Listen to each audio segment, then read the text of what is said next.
అంటే వ్యక్తిగా నేను ఇప్పుడే పిలవనండి. ఇప్పుడు ఒక్క నిమిషం చెప్పాలి, ఒక్క నిమిషం మాత్రం.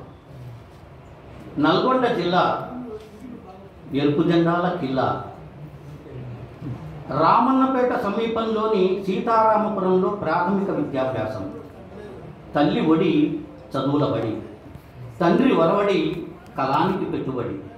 తర్వాత కరీంనగర్ మెట్టుపల్లిలో మళ్ళీ బడిలో మాస్టర్గా ఎదిగి మాతా శిశువుగా మళ్ళీ ఒడి. ఇది ఆయన నడవడి. ఎవరండి అంటే మా సుద్దాల సత్యరెడ్డి గారు. ఒకసారి గట్టిగా దాసరెడ్డి శ్రీ నారాయణ రెడ్డి గారు పురస్కారాన్ని అందుకోబోతున్నటువంటి వారు వినమ్ర సాదర స్వాగతం. తర్వాత మల్లాది దేవులపల్లి సినీ సాహిత్య పురస్కారాన్ని అందుకోబోతున్నటువంటి నేను మొన్ననేనంటే ఆయన ఆహ్వానిస్తున్నాం. సాహితీ లోకంలో ఓలేటి గారి గురించి తెలియని వారు ఎవరు ఉండరు. సాంప్రదాయ కవిత్వానికి ఆధునిక కవిత్వానికి వారధి సారథి అప్పగించారు. తర్వాత ఇప్పుడు మరొక నాకు అత్యంత సన్నిహితులు సముద్రాల పింగళి సినీ సాహితీ పురస్కారం.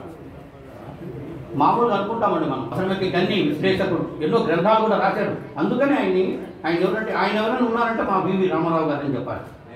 కరీంనగర్ జిల్లా మారుమూల పల్లెలో వ్యవసాయదారు కుటుంబంలో ప్రభవించి గ్రామం వదిలి చదువుల బడిలో పడి సైన్స్లో డిగ్రీని, సంస్కృతాంధ్రాలలో ఎంఏ ఉన్నత భారతి వారి చూడామణిలో రాష్ట్ర ప్రథమ స్థానం పొందిన విద్యా గంధం ఎవరంటే మా డాక్టర్ బివి రామారావు గారు. వారి వినమ్రంగా వేదికకు సాధారణంగా ఆహ్వానిస్తున్నాం. వారు రాసిన వ్యాసాన్ని మహారాష్ట్ర ప్రభుత్వం నుండి 8వ తరగతిలో పాఠ్యాంశాన్ని చేర్చుకోవడం కూడా ఇక్కడ గొప్ప విశేషం. వారికి వినమ్ర స్వాగతం. డాక్టర్ బివి రామారావు గారు. తర్వాత ఆరుద్ర ఆత్రేయ సినీ సాహితీ పురస్కారాన్ని అందుకోబోతున్నటువంటి ఆయనను డాక్టర్ పి రాజేంద్ర కుమార్ గారు. వారి గురించి ఒకే ఒక మాట అండి. ఆత్రేయ లాగానే రంగస్థల నాటక రచయితగా రాణించి సినీ రంగ ప్రవేశం చేసిన రాజేంద్ర కుమార్ గారు స్వస్థలం నెల్లూరు. ఆత్రేయను అభిమానించి అనామిక అనే నాటకంతో ఎన్నో పురస్కారాలను అందుకొని ఈనాడు మరి మన రామోజీరావు గారు తీసిన 1992లో వచ్చిన వసుంధర చిత్రం ద్వారా సినీ రంగ ప్రవేశం చేశారు. అదే వారి సినీ రంగ ప్రవేశం జరిగి ఈనాటికి 34 ఏళ్ళు, దాదాపు 7 గడిచిపోయింది. ఈ మధ్యకాలంలో 60 చిత్రాలకు రచన చేశారు. అందులో ప్రభాస్ నటించిన యోగి, వెంకటేష్ నటించిన రాజా, జూనియర్ ఎన్టీఆర్ నటించిన అడవిరాముడు, అల్లు అర్జున్ నటించిన బని, ఇలా 75 చిత్రాలకు మాట రాసినటువంటి డాక్టర్ బి రాజేంద్ర కుమార్ గారిని వేదికకు సాధారణంగా ఆహ్వానించిన వారికి సాదర స్వాగతం. తర్వాత వేటూరి సిరివెన్నెల సినీ సాహితీ పురస్కారాన్ని అందుకోబోతున్న ప్రముఖులు శ్రీ కాకడి శివప్రసాద్ గారు. వృత్తిరీత్యా రైల్వేలో సెక్షన్ ఆఫీసర్గా పనిచేస్తూ వివిధ 6 నాటకాలు రాసి ప్రదర్శించిన నంది అవార్డులు కూడా అందుకున్నారు. చదరంగం, గీతాంజలి వంటి టీవీ సీరియల్స్ రచనలు చేశారు. సినిమా రంగంలో ప్రవేశించి ఆనలుగురు, కరెంట్ వంటి చిత్రాలకు రచన చేశారు. వీరు తాజా చిత్రం మనం చూసాం రంగమార్తాండ వీరి ప్రత్యేకత. అది కాక రాబోయే కన్నప్ప వీరి ప్రతిభకు నిదర్శనం. ఇప్పుడు అది కూడా త్వరలో రిలీజ్ అవుతుంది. వారిని వినమ్రంగా వేదికకు ఆకళ్ళ శివప్రసాద్ గారిని వేదికకు సాధారణంగా ఆహ్వానించడం వారికి సాదర స్వాగతం. అసలు ఈ మొత్తాన్ని పురస్కారాల కంటే మాకంత సన్నిహితంగా ఉంటూ మాకు సూచనలు సలహాలు ఇస్తున్నటువంటి ఈనాడు అందుకోబట్టి శ్రీశ్రీ కొత్తరాజు సినీ సాహితీ పురస్కారాన్ని అందుకోబోతున్నటువంటి ఆయన గురించి మొన్ననే ఆయన కూడా కళారత్న పురస్కారాన్ని ఆంధ్ర పాట ఏ పుట్టలో పుట్టిందో అది ఎలా ప్రాకిందో చెప్పగల పండితుడు, వ్యాఖ్యాత. తెలుగు చలనచిత్ర సీమలో ఏ సంవత్సరం ఏ సినిమా విడుదలైందో పాటలు, రచయితలు, దర్శకులు, నిర్మాతలు, సంగీతాల గురించి క్షుణ్ణంగా అధ్యయనం చేసిన విశారదుడు, సినీ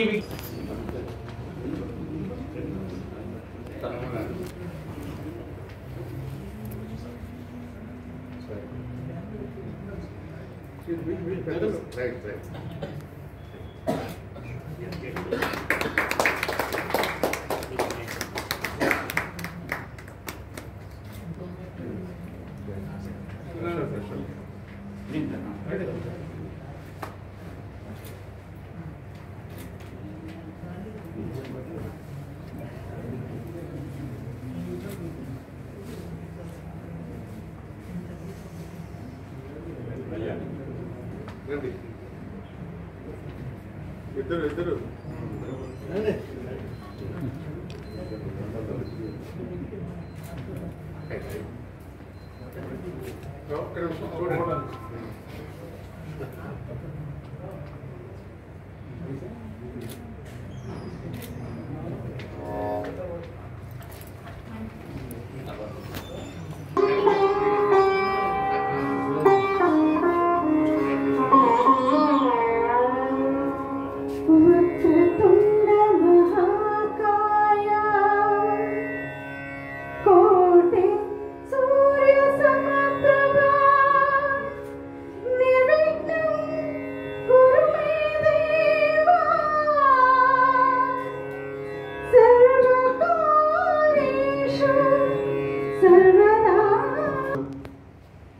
సినీ ప్రముఖుల పేరిట ఉగాది పురస్కారాలను ఇవ్వటం సముచితంగానూ ఆనందంగానూ ఉంది.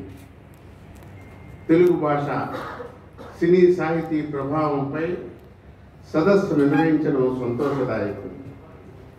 ఈనాటి సభకు ముఖ్య అతిథి, రచయిత, పరిశోధకులు, ఉపన్యాసకులు, 2000కు పైచిలకు పరిశోధనా వ్యాసాలు, ఎన్నో గ్రంథ సమీక్షలు, మరెన్నో జాతీయ అంతర్జాలలో పత్ర సమర్పణలు, పీఠికలు రాసినటువంటి విద్యావేత్త,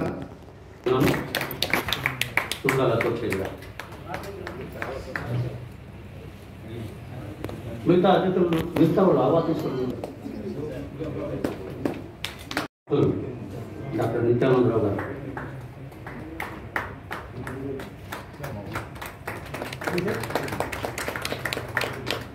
అప్పట్లనేవి మల్లాది దేవులపల్లి సినీ సాహిత్య పురస్కారాన్ని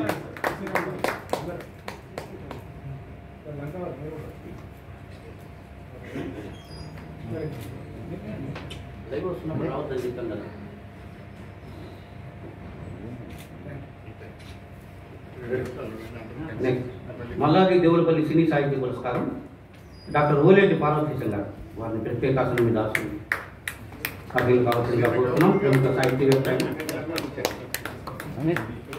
ఓలేటి వారికి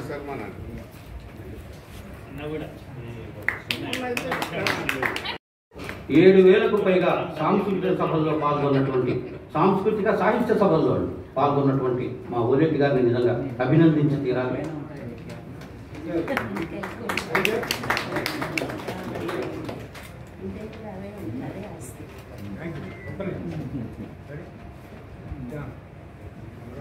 తర్వాత సముద్రాల పింగళి సినీ సాహిత్య పురస్కారం డాక్టర్ వివి రామారావు గారు, ప్రముఖ రచయిత, గాయకులు, గేయాలు, కవితలు, వ్యాసాలు, విమర్శలు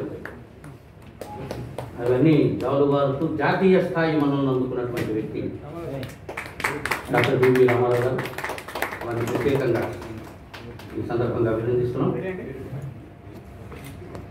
తర్వాత ఆరుద్ర ఆత్రేయ సినీ సాహిత్య పురస్కారం డాక్టర్ పి రాజేంద్ర కుమార్ గారు, ప్రముఖ సినీ మాటల రచయిత. వారికి సత్కారం. ఇప్పుడు దీని గురించి ప్రత్యేకంగా చెప్పుకోదగ్గ విశేషం ఏంటంటే, కోడి రామకృష్ణ దర్శకత్వం వహించిన దేవుళ్ళు చిత్రానికి విలక్షణ రచన చేసిన వీరి చేత నాగేశ్వరరావు గారు నటించిన డాడీ డాడీ చిత్రానికి క్లైమాక్స్ కూడా వీరితో రాయించుకున్నారండి. అంత డాక్టర్ పి రాజేంద్ర కుమార్ గారు, వారి ప్రత్యేకంగా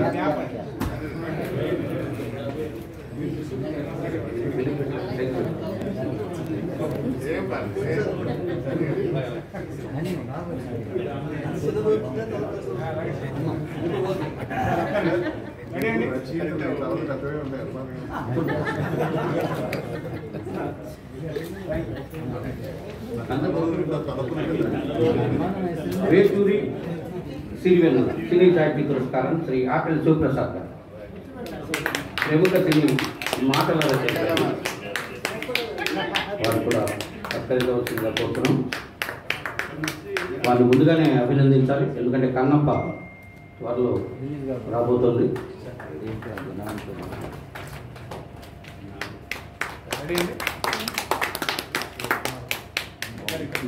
తర్వాత కళారత్న పురస్కారాన్ని అందుకున్నటువంటి మా సినీ విజ్ఞాన విశారద ఎస్వి రామారావు గారిని సత్కరిస్తారు.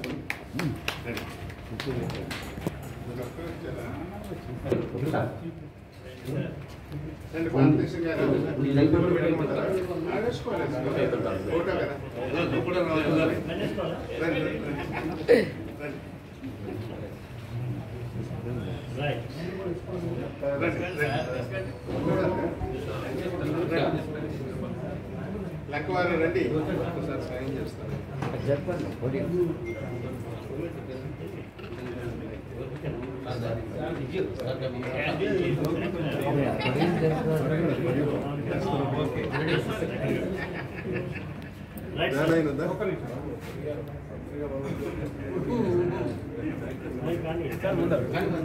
జరుపు కొంచెం సార్ డైరెక్ట్ జరిపేసి మీరు ముందర రండి సార్ లంకవర్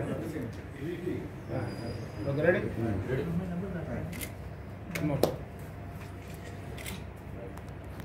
థ్యాంక్ యూ. ఇది కొంట ప్రత్యేకంగా మనం గౌరవించుకోవాలన్నా వారిని ఇప్పుడు ప్రత్యేకంగా వారిని ఒకసారి చాలువతోనూ అండ్ జ్ఞాపికతోనూ సత్కరించవలసిందిగా కోరుతున్నాం. అంటే చాలామంది అనుకుంటారండి ఏంటో ఈ జ్ఞాపికలన్నీ కార్యక్రమ దిగ్విజయ దీపికలే ఈ జ్ఞాపికలని అనుకోవచ్చు. వారికి ప్రత్యేకంగా ధన్యవాదాలు కృతజ్ఞతలు తెలియజేస్తున్నాం.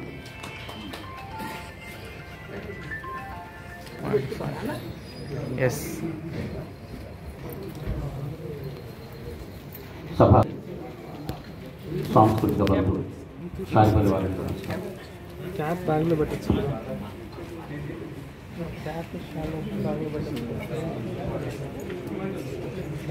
ముఖ్య వెలుగంట నిత్యానందరావు గారి వల్ల బిజీగా రావాల్సి వచ్చిన ఈ మీటింగ్కు నేను ఖచ్చితంగా ఐచ్ఛికంగా వచ్చి హాయిగా అక్కడ సమోసాలు తినుకుంటూ మొత్తం ఉపన్యాసం వినేవాడిని. ఎవరు అని అనుకుంటూ ఉన్నాను. వారు ఇప్పుడు మిస్ చేసినప్పుడు చెప్పారు. అట్లాగే రాజేంద్ర కుమార్ గారు నాది సినీ ఫీల్డ్ కాదు కనుక వారు మాటల రచయిత అంటే లోపల ఎక్కడో ఉంటాయి కనుక నేను వారి గురించి చెప్పలేను. ఓలేటి పార్వతీశం గారు మా అగ్రజులు, చెప్పండి 40 ఏళ్ళుగా పరిచయస్తులు. వెంకట పార్వతీశ్వర మోహిని చెప్పాను లాంటిది. కానీ ఆయన కూడా విజయ విలాసంతో అజరామరుడు అయ్యాడు తప్పిస్తే సినిమా పాటలతో కాదు. కాటూరి మీరాబాయి, శంకరంబాడి సుందరాచారి గారికి మా తెలుగు తల్లి మల్లెపూదండ నిలబెట్టింది తప్పిస్తే సినిమా పాటలు కావు. బాలాంధ్ర రజనీకాంతరావు గారు స్వర్గసీములు. జాషువా వచ్చిన కోడలు నచ్చింది సినిమా పేరు, జాషువా పాటలు రాశారు. ఇటువంటి వాళ్ళందరూ ఉన్నారు. కానీ వీళ్ళెవ్వరు కూడా సినిమా కవులుగా నిలదొక్కుకోలేదు. కానీ 1950లో వచ్చిన బీదలపాటు సినిమాతో వచ్చిన ఆరుద్ర నిలబడ్డాడు. 1951లో వచ్చిన దేవులపల్లి కృష్ణశాస్త్రి గారు మల్లీశ్వరికి వచ్చారు. తర్వాత శ్రీశ్రీ నిర్దోషి చిత్రం ద్వారా, ఆత్రేయ దీక్ష ద్వారా 1951లో వచ్చారు. ఇదే 51 ఫిబ్రవరి 3వ తేదీ ఓ పేరులో డేట్లు రాముంటుంది ఆకాశరాజు అనే సినిమా వచ్చింది. దానికి విశ్వనాథ సత్యనారాయణ గారు పాటలు రాశారు. కానీ మనకు ఏనాడైనా రేడియోలో పాతాళ భైరవి పాటలు వినిపిస్తాయి, మల్లీశ్వరి పాటలు వినిపిస్తాయి. ఆకాశరాజు మాత్రం ఎవరికీ తెలియదు. ఆయన నిలబడలేకపోయారు విశ్వనాథ సత్యనారాయణ గారు అని మనం దానికే చెప్పాలి. కానీ ఒక శ్రీశ్రీ, ఒక ఆరుద్ర, ఒక ఆత్రేయ వీళ్ళందరూ నిలబడ్డారు. ఏంటంటే సినిమా పాట రాయడం అనేది మూర్ఖులు అనుకునేంత సులువైన పాట కాదు.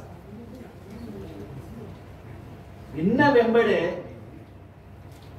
మరుక్షణం అని కాకుండా అర్థం కావాలి. ఒకటి, సినిమాలో మన మాటలు మనం లాగనీయరు, మన సిగరెట్లు మనం లాగనీయరు. అదృష్టం నాకు విజయవాడ పెట్టి రావిశాస్త్రి గారు.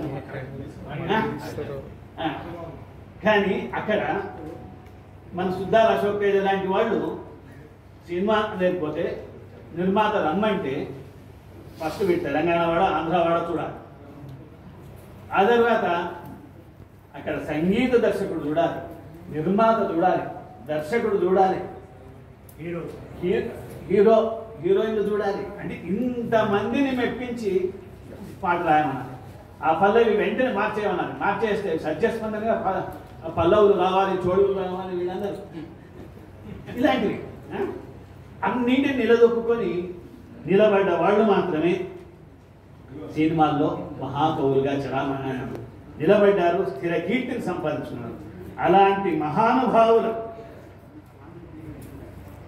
పేరు మీద ఈ దాశరథి శ్రీనారాయణ రెడ్డి గారు, దాశరథి గారు వీణ పాటలు ప్రసిద్ధి. దాశరథి గారిలో ఉండే ఉద్వేగం ఒకటి ఉంటుంది, నారాయణ రెడ్డి గారిలో ఒక నిర్మాణ శిల్పం ఉంటుంది. బాగా నిర్మాణ శిల్పంలో ప్రశ్నోత్తరాలు ఎక్కువగా ఉంటాయి. ఈ సంసారం సుమంగళి సినిమాలో ఉన్న నారాయణ గారు ఏదో ఒకటి ఇటువంటి కొన్ని ప్రశ్నలు ఆయన వేయడం, జవాబులు చెప్పడం లాంటివి, అంటే జనరల్గా చెప్పేది. ఆ పదాలు ఏమో ఉన్నాయి కానీ సమయానికి రావట్లేదు. రాకాసి ఘోర ఏదో కేవలం స్మరింపజేయడం. ముఖ్య అతిథి 3 నిమిషాలు అన్నారు మా గురువు గారు నారాయణ రెడ్డి గారు, కానీ నేను ఇంకా అతిక్రమిస్తున్నాను, ఎందుకంటే ఇంతమంది ఉన్నప్పుడు మనం చేయాలి ఇలాంటి. అట్లాగే మల్లాది రామకృష్ణ శాస్త్రి గారు మంది పేరు మీద రాసిన పాటలు ఎన్నో, తన పేరు మీద రాసిన పాటలు ఎన్నో, వారు చెప్తారు వారికి సంబంధించిన విషయం. మల్లాది రామకృష్ణ శాస్త్రి గారిది శివ యక్షగానం వస్తుంది, రహస్యం సినిమా, అలాంటి దేవులపల్లి ఇంతకుముందు వారు పాడారు. కొన్ని ఏమవుతాయంటే దేవులపల్లి కృష్ణశాస్త్రి గారు ఒక రకంగా ఆయన భావ కవిత్వానికి మూల రాయకూడదని కాదు, తప్పని కాదు, ఒక వ్యక్తిలో ఉండే సృజనశీలం అది. తారామణి హారానికి ద్వారం, హారతి వెన్నెల కర్పూరం. ఏమిటి లింక్ పైదానికి దీనికి? అసలు తారామణి ఆకాశానికి కావచ్చు, తారామణి హారానికి ద్వారం, కొన్ని తారామణి ఆకాశానికి ద్వారం. దీనికి అర్థం లేదని నేను అన్నట్లేదు, దయచేసి జాగ్రత్త. నేను అర్థం లేదు అని అన్నట్లేదు, ఒక అర్థానికి అతీతమైన ఒక భావ సంచలనం ఏదో లోపల ఉంది, అది దాన్ని మనం గమనించాలి. తారామణి హారానికి ద్వారం, హారతి వెన్నెల కర్పూరం. హారతి వెన్నెల కర్పూరం అంటే నీవు రూపకం అవుతుందా లేకుంటే ఏం చెప్పారు అనేది, వెన్నెల కర్పూరమే హారతి అయిందా, ఇలాంటివి. అట్లాగే కొన్ని పాటలు ఎట్లయిపోతాయంటే వేగంగా ఉభయ రాష్ట్రాల్లోని కాదు ఇతర రాష్ట్రాల్లో తెలుగువారంతా గర్వపడే విధంగా సాంస్కృతిక సేవ చేస్తున్నటువంటి బంధువు, ఎంతోమంది కళాకారులకు ప్రతినిత్యం పూట గడవకపోతే పట్టెడన్నం తినేటువంటి మార్గాన్ని చూపిస్తున్నటువంటి మార్గదర్శి డాక్టర్ సారిపల్లి కొండలరావు గారికి ముఖ్య అతిథిగా ఇవాళ వేదిక పైన ఆసీనులైనటువంటి ఆచార్య వెల్దండ నిత్యానందరావు గారికి. నిత్యానందరావు గారు అంటే ఇందాక ఆనందం వ్యవహారం చెప్పారు, కానీ ఆయన నిత్య పరిశోధకుడు, నిత్య విద్యార్థి అంటే మీరు ఆయన గుర్తించారు. ప్రతినిత్యం ఏదో ఒకటి చదువుకుని ఒక కొత్త విషయాన్ని నేను నేర్చుకున్నానని తృప్తి పడేటువంటి ఒక వ్యక్తిని, ఒక విజ్ఞుని ప్రవహిస్తున్నటువంటి ఈ తరంలో మీరు చూడాలంటే దానికి సాధ్యతంతగానే అందించాలి వారికి. ఇక దిగ్గజమూర్తులైనటువంటి వ్యక్తులు ఉన్నారు స్పందన తెలియజేయడానికి. నిజానికి వాళ్ళ గురించిన కొంత ఉదాహరణ ఉపన్యాసం చేద్దామని ప్రయత్నం చేస్తున్నా, సమయం లేదు కనుక మా సోదరుడు అశోక్ తేజ గారికి, రామారావు గారికి, ఎస్వి రామారావు గారికి, రాజేంద్ర కుమార్ గారికి, ఆ పక్కనే ఉన్న మరో సోదరుడు ఆకడికి, సదస్సులందరికీ నమస్కారం. నేను నిజంగా ఇవాళ ఒక అదృష్టం నిన్న మొన్న కూడా జరిగింది, కానీ ఇవాళ హితోధికమైన ఆనందం కలుగుతుంది. నాకు పితామహులు మాతామహులు వరుసలో నేను భావించే 2 మహాకవుల మీద నాకు పురస్కారం ఇచ్చారు. దేవులపల్లి కృష్ణశాస్త్రి గారు అంటే సాక్షాత్తు నాకు తాతగారు, అంటే మా నాన్నగారు బుజ్జాయి కన్నా ఆయన కుడి చేతి కింద బతికినటువంటి వ్యక్తి అని చేత ఆయన నాకు పితామహుడు. సరే, మల్లాది రామకృష్ణ శాస్త్రి గారు మాతామహస్థానం. ఇద్దరు తాతగారుల పేరు మీద ఒక అవార్డు ఇచ్చినందుకు గౌరవించినందుకు వారికి నమస్కరిస్తున్నాను. 2 జీవనదులు. నిజానికి తెలుగు నేల అని ఎందుకంటున్నానంటే ఇప్పుడు 2 రాష్ట్రాలు అయ్యాం కనుక అది సంయుక్తంగా ఉన్నప్పుడు ఈ తెలుగు నేలలో అనేకమైనటువంటి జీవనదులు ఉన్నాయి. 2 జీవనదుల పేర్లు చెప్పాలి అంటే ప్రధానంగా మనం గోదావరి గురించి చెప్తాం, కృష్ణ గురించి చెప్తాం. ఆ గోదావరి కృష్ణమ్మలే మల్లాది రామకృష్ణ శాస్త్రి, దేవులపల్లి కృష్ణ శాస్త్రి. 40 కన్నా 40 దాటదు, 100-200 మహా అయితే, అంతకన్నా పాటలు కూడా ఆయన ఎక్కువ రాసింది. కానీ ఆయన చేసినటువంటి గొప్ప ప్రయోగాలు కానీ ఆనాటి వాతావరణాలు కానీ ఆవిష్కరించినటువంటి విధానం తెలుగు సంస్కృతి ప్రవహిస్తున్నట్టుగా ఉంటుంది. కన్యాశుల్కం సినిమా ఉంది. కన్యాశుల్కం అంటే ఆధునిక కాలంలో మహాభారతంలో చెప్పుకోదగినటువంటి నాటకం. దాంట్లో ఒక ప్రధానమైన పాత్ర గిరీశం. ఈ గిరీశం అనేవాడు చాలా అభ్యుదయవాదిలా కనపడతాడు. అభ్యుదయవాదిలా కనబడతాడు కానీ వాడు కపట సూత్రధారి అనేవాడు. అందులో ఇంకో పాత్ర ఉంది, ఆ పాత్ర పేరు బుచ్చమ్మ. ఆ రోజుల్లోనే బాల్య వివాహాలు చాలా ఎక్కువగా ఉండేవి. అంటే 10 ఏళ్ళు 8 ఏళ్ళు ఉండేటువంటి పిల్లకి 60 ఏళ్ళు 70 ఏళ్ళ వరకు చేసుకునేవారు. వాడు అలాగే కాలంలో గతిస్తాడు కాబట్టి మేము బాధపడుతుంది. మళ్ళీ వివాహాలు చేసేటువంటి రోజులు కూడా కాదు. ఆ తర్వాత దాని వివాహాలు వగేరా వచ్చేది. అలాంటి సందర్భంలో ఆ ఇంటిలో ప్రవేశించినటువంటి గిరీశం అనబడే ఈ కపట నాటక సూత్రధారి ఎవడున్నాడో వాడు ఆ అమ్మాయిని ముగ్గులో దింపడానికి ప్రయత్నం చేస్తాడు. ఆ సందర్భానికి పాట రాస్తాడు. వాళ్ళ చిటారు కొమ్మన్న మిఠాయి పొట్లం చేతి కందగేంద్రుడా. అద్భుతంగా ఉంటుందంటే గురు శిష్యుడు తానే. వీడు శిష్యుడిగా గురువుని అడుగుతుంటే ఏంటంత ప్రయత్నం చేస్తున్నాను, ఈ అమ్మాయి నాకు పట్టలేదంటాడు. ఆయన వాటను చూసి ఒడుకు చేసి వంశన కొమ్మను నరుడా అంటాడు. చిటార్ వాడు ఆల్రెడీ అక్కడ మామిడి చెట్టుకి కూర్చున్నాడు. ఆ మామిడి చెట్టు గట్టిగా ఉంచితే పెడుసుగా ఉంటుంది, కొమ్మ ఇరిగిపోతుంది. అంచేత దాన్ని వాటను చూడాలంటే ఒడుకు చేస్తే పండు దొరుకుతుంది. కింద అమ్మాయి పనులు చేస్తుంది. అంటే ఒక దృశ్యాన్ని సంపూర్ణంగా పాటలో నిబిడీకృతం చేయడం. ఎందుకంటే ఈ పాట రాసే టైంకి వాడు తీయలేదు, ఆ దర్శకుడు తీయలేదు, ఆ నటుడు నటించలేదు. ఈ దృశ్యాన్ని ముందు వీక్షించినటువంటి వ్యక్తి ఎవరంటే మల్లాది రామకృష్ణ శాస్త్రి. ఆయనే బ్రహ్మ. ఎంత అద్భుతమైనటువంటి విషయం. ఇంకా అంటాడు ఆయన, రంగవల్లి గుండె గొంతు లేకమైన మా దేవులపల్లి, తెలుగు సాహితికి వెన్నెల దీపం, భావకవిత్వపు వన్నెల రూపం, ఒకటై కలసిన మధుర క్షణం కృష్ణశాస్త్రి గది జన్మదినం.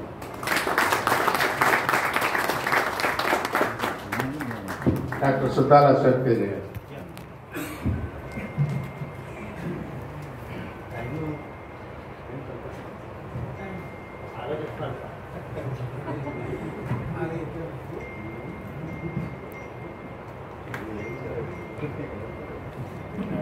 సభాధ్యక్షులు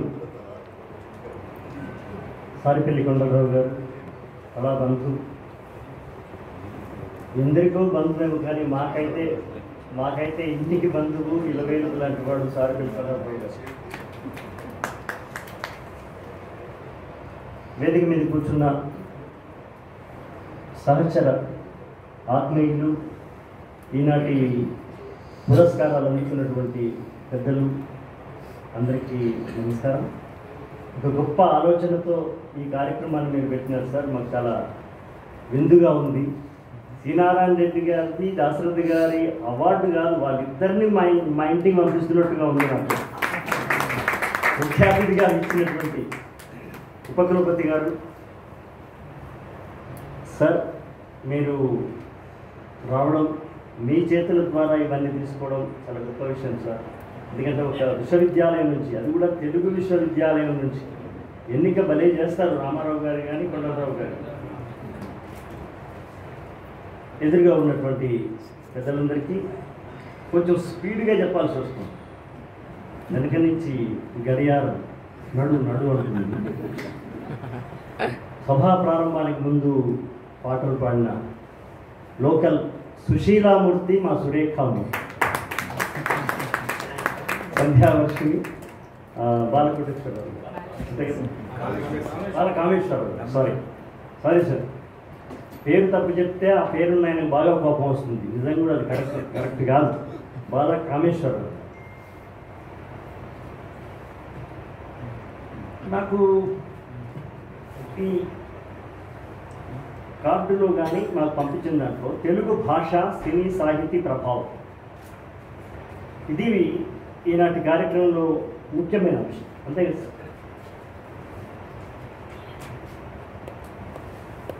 భాష మీద సినిమా పాట యొక్క ప్రభావం.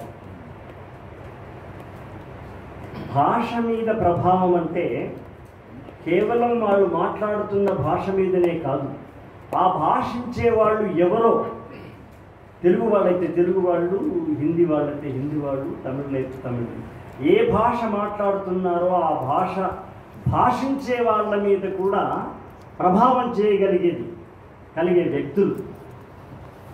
ఒకసారి నేను ఆలోచించాను ఈ టాపిక్ విన్న తర్వాత, ఎవరు భాష మీద ప్రభావం చేస్తున్నారు? కేవలం సినిమా కవులేనా? సినిమా కవులు, రచయితలు, వక్తలు, జర్నలిస్టులు, గాయకులు, గాయనీమణులు, వీళ్ళందరూ కూడా భాష మీద ప్రభావం చేస్తున్నారు. ఇప్పుడు తిరుపతి వెంకట కవులు రాసిన బావా ఎప్పుడు వచ్చి తీవి అనేటువంటి పద్యం, తెలుగు నేల మీద ఈ పద్యం రాని పశువుల కాపరి కూడా లేడు అంటే మనం ఆశ్చర్యం వేస్తాం. అంటే ఎవరి మీద ప్రభావం చేస్తున్నారు?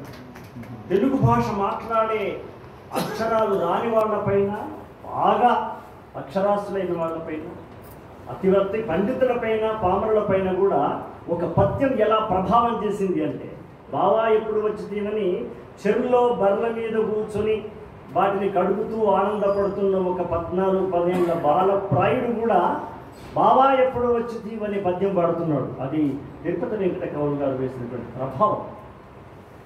ఇలా అసలు దేశం అంటే మనుషులే కదా, భాష అంటే కూడా మనిషిదే.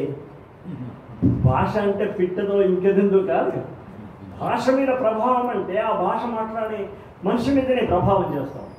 అది సినిమా వాళ్ళు కావచ్చు.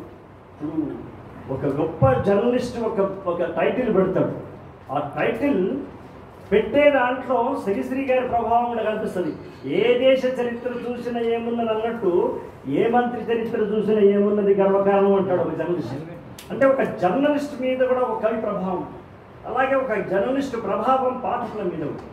ఇలా జర్నలిస్టులు, గాయకులు, కవులు, రచయితలు అనేక మంది అనేక రకాలైనటువంటి ప్రభావం చేసినటువంటి చరిత్ర మనకు.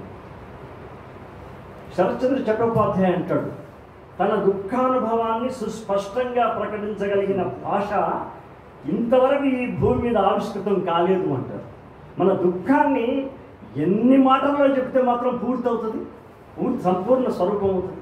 ఇలా ఒక్కొక్క రచయిత, ఒక్కొక్క కవి, ఒక్కొక్క గాయకుడు, ఒక్కొక్క మహానుభావులు, అంటే భాష మీద సాధికారికత ఉన్నవాళ్ళు ఎంతోమంది.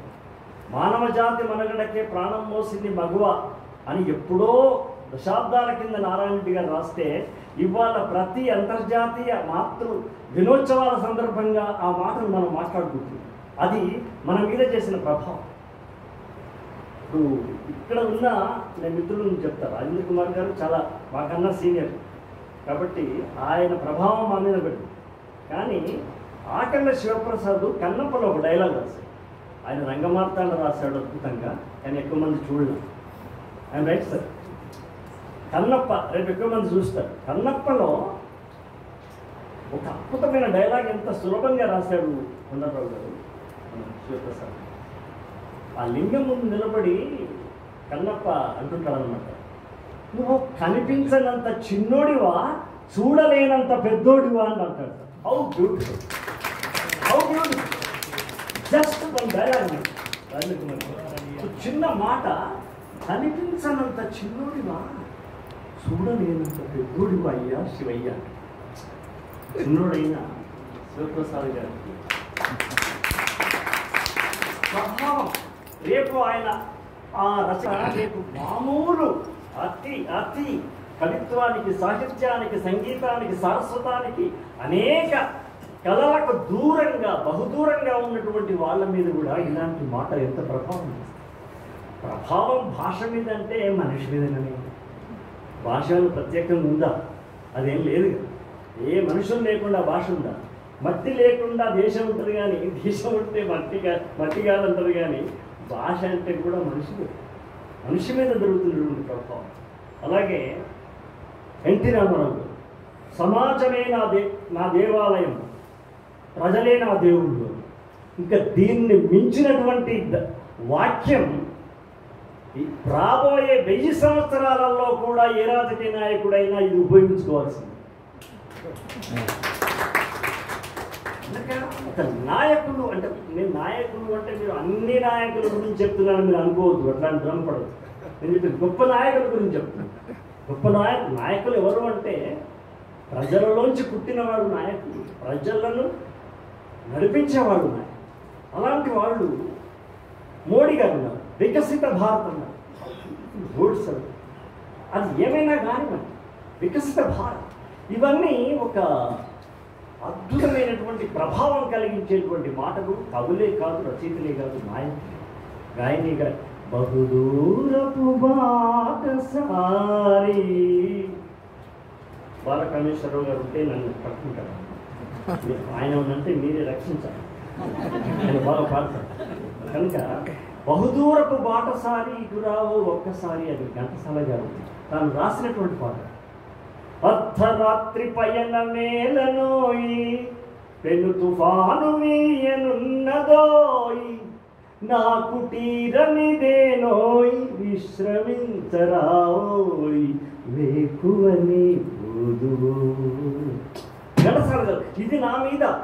ఆయన ఎప్పుడో 52 సంవత్సరాల వయసులో చనిపోయినాడు. కానీ 2025 సంవత్సరం మార్చి ఏప్రిల్ 1వ తేదీన కూడా నేను మాట్లాడుతున్నాను అంటే ఘంటసాల గారు రాసిన పాట, ఆ పాట గానం, గాత్రం, ఆ సంగీతం, ఆ శబ్దం, ఆ నాదం అలా గాల్లో తిరిగి తిరిగి జివ్వాళ్ళ కూడా నా గుండెలో దూరి శ్వాసలో చేరి మిమ్మల్ని తాగుతుందంటే అది ఎంత ప్రభావం చేస్తుంది, అంతకన్నా ఇచ్చిన ప్రభావం.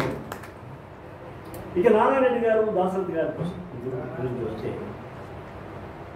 మా బీసీ గారు ఒక మాట అన్నారు. వాళ్ళు సినిమాల ద్వారా ప్రసిద్ధులు కాలేదు, వాళ్ళ కావ్యాల ద్వారా. నేను కొంచెం దీన్ని రివర్స్ చెప్తాను. పృథ్వీనాయమజ ఘనపీఠమునంజు అని కర్పూర వసంతరాయంలో నారాయణ రెడ్డి గారు రాస్తారు. పృథ్వీనాయమజ ఘనపీఠమునంజూచి జలమామె కంటి లోతులనగాంచి ఇలా అంటారు. ఇది 1,00,000 మంది ప్రజల ముందు నేను పోయి వినిపిస్తాను. ఏంటో అంటున్నాడు ఆ శుద్ధాలు అశుద్ధ. అదే పగలే వెన్నెలా జగమే ఊయలా కదిలే ఊహలకి కన్నులుంటే కర్పూర వసంతరాలతోటి జనంలోకి వెళ్ళినాడా, కదిలే ఊహలకే కన్నులుంటే అనే పాటతో వెళ్ళినాడు. ప్రపంచంలో కానీ భారతదేశంలో కానీ చదువరుల కన్నా వినువరులే ఎక్కువ ఉన్నారు. చదువరుల కన్నా వినువరులు ఎక్కువ ఉన్నారు. అంటే నా ఉద్దేశం ఏంటి, అక్షరాస్యులు కంటే నిరక్షరాస్యులు ఎక్కువ. భారతదేశంలో ఇప్పటికీ 75% ఈ విద్యావంతులు లేరు. ఒకవేళ ఉన్నాడు జనాభా లెక్కల్లాగా తప్పులే కానీ అది పెద్ద అలాంటి వ్యక్తి కాదు. కాబట్టి వినువరులు ఎక్కువ ఉన్నటువంటి దేశంలో ప్రజలకు దగ్గరగా పోయింది ఎవరు అంటే సినిమా కవులు మాత్రమే. ఇది మీరు దయచేసి అంగీకరించండి. దేవులపల్లి కృష్ణశాస్త్రి గారు, నేను అనంత లోక భీకర శోక భీకర లోకాధిపతిని, నా కుగాదులు లేవు, నా కుశస్సులు లేవు అని అంటే మాకెవరికి తెలియదు. కానీ మనసున మల్లెల మాలలు కన్ను అబ్బా కృష్ణశాస్త్రి గారు మీ పదాలు వందనం అనుకున్నాను.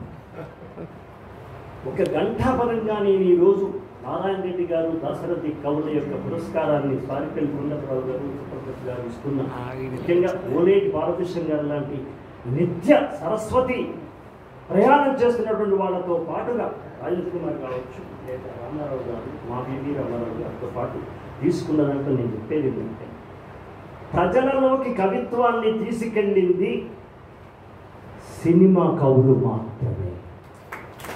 సినిమా కవులు మాత్రమే. ఇది సత్యం. ఎందరూ ఎలా తర్కించినా సరే నేను దానికి జవాబు చెప్పను. సినిమా కవుల ద్వారానే చాలామంది మామూలు ప్రజల హృదయంలోకి కవిత్వం వెళ్ళింది అంటే వాళ్ళకే. పురిటి నొప్పుల బాధ తెలియని పురుష జాతికి తల్లివైతివి, ఆలు నీకు దండమే అర్థాంగి నీకు దండమే అని రాశాను. అసలు పురిటి నొప్పుల బాధ తెలియని పురుష జాతికి తల్లివైతివి అనేటువంటి ఒక అద్భుతమైన సత్యాన్ని కవిత్వంతో కలిసి చెప్పడం అనేది మామూలు జనంలోకి నేను రాసిన ఆ మాట. పుడమి తల్లికి జన్మ అరణమిస్తివిరో కుమరం భీముడు అంటే అది ప్రజల గుండెల్లోకి, సామాన్యుల గుండెలోకి, పసిపాపల గుండెల్లోకి. కనుక కవుల యొక్క గొప్ప గొప్ప కావ్యాలు రాసి వాళ్ళు ప్రసిద్ధులు కావచ్చు. ఈ ప్రపంచం లోపల సాహితీ ప్రపంచం తక్కువది మాత్రమే. సాహితీ ప్రపంచం, సాహితీ జగత్తు సర్వయావత్తు కాదు. అది పండితులకు, కవులకు, రసజ్ఞులకు చెందిన ప్రపంచం. కానీ ఆ ప్రపంచానికి యువతల ఒక మహాజగత్తుంది, ఒక ప్రజా జగత్తుంది, ఒక పెద్ద దేశ జగత్తుంది. ఆ జగత్తులోకి ఆ హిమాలయం మీద ఉన్నటువంటి కవిత్వాన్ని తీసుకొచ్చి మామూలు పాటల్లో పెట్టి సురేఖామూర్తి లాంటి, ఘంటసాల గారు లాంటి, బాలుగారు లాంటి గొంతులోంచి అలా శంఖంలో తీర్థంలా పోసి వీధి వీధిలో, గల్లి గల్లిలో, పేద గుడిసెలోకి వెళ్ళినా కూడా ఆ పాట వెళ్ళిపోతుంది అంటే అది సముద్రాల నుండి శుద్ధాల దాకా.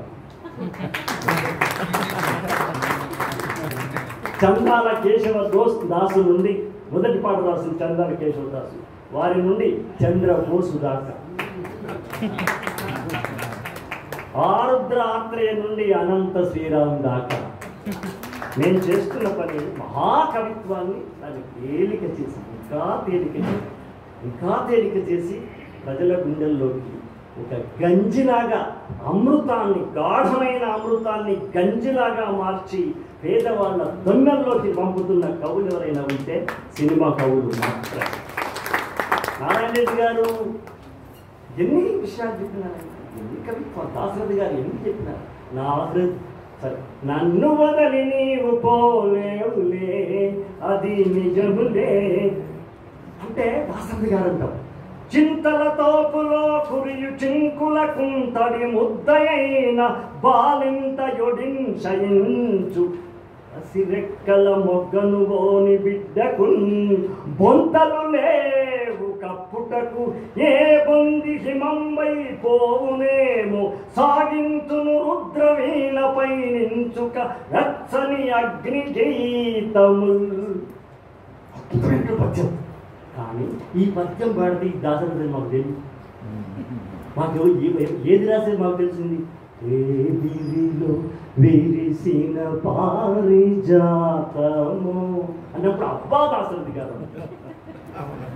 ఇలా సినిమా కవులు కవిత్వాన్ని పేద ప్రజలకి, అంటే మామూలు ప్రజలకి అందించేటువంటి వారధులు లాంటి నారాయణ రెడ్డి గారు అద్భుతమైన పాటలు, సమాసాలని. ఇప్పుడు అన్నారు మీరు సమాసాలు సినిమాల్లో పెద్దగా ఉండవు అని.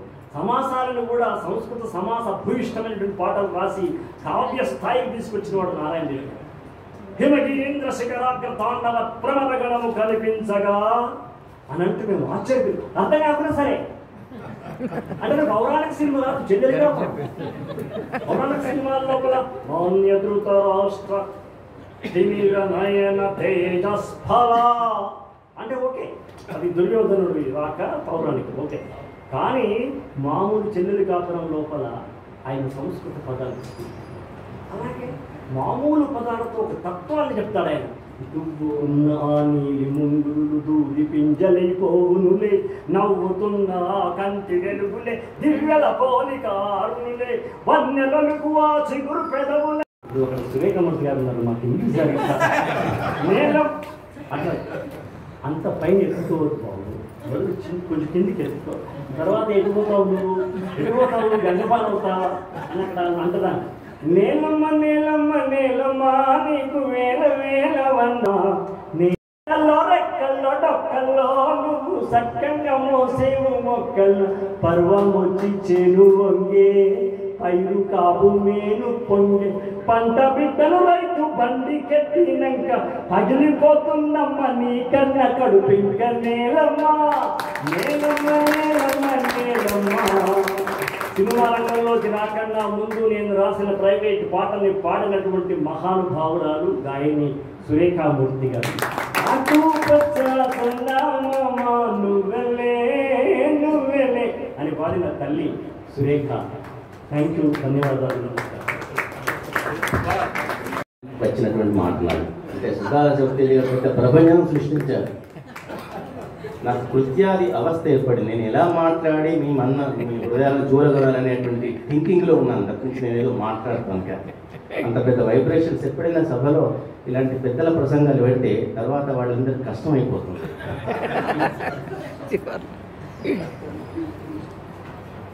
భాష సినిమా ప్రభావం అనేదాన్ని అన్ని సముద్రాల నుంచి సుద్దాలకు అంతా కవర్ చేశారు.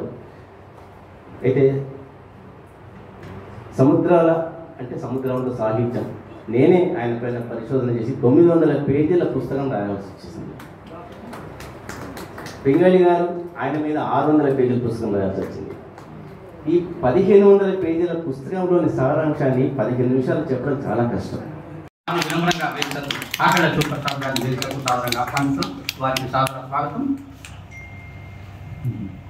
అసలు ఈ మొత్తాన్ని పురస్కారాల కంటే మాకంతా సన్నిహితంగా ఉంటూ మాకు సూచనలు సలహాలు ఇస్తున్నటువంటి ఈనాడు అందుకోబట్టి శ్రీ కొత్తరాజు సినీ సాహితీ పురస్కారాలను అందుకోబోతున్నటువంటి ఆయన గురించి శివప్రసాద్ గారు ప్రముఖ సినీ మాటల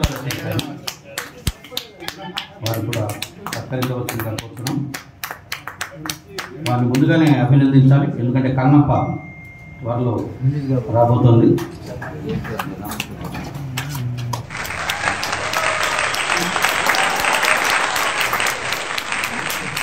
తర్వాత కళారత్న పురస్కారాన్ని అందుకున్నటువంటి మా సినీ విజ్ఞాన విషయాన్ని ఎస్వి రామారావు గారిని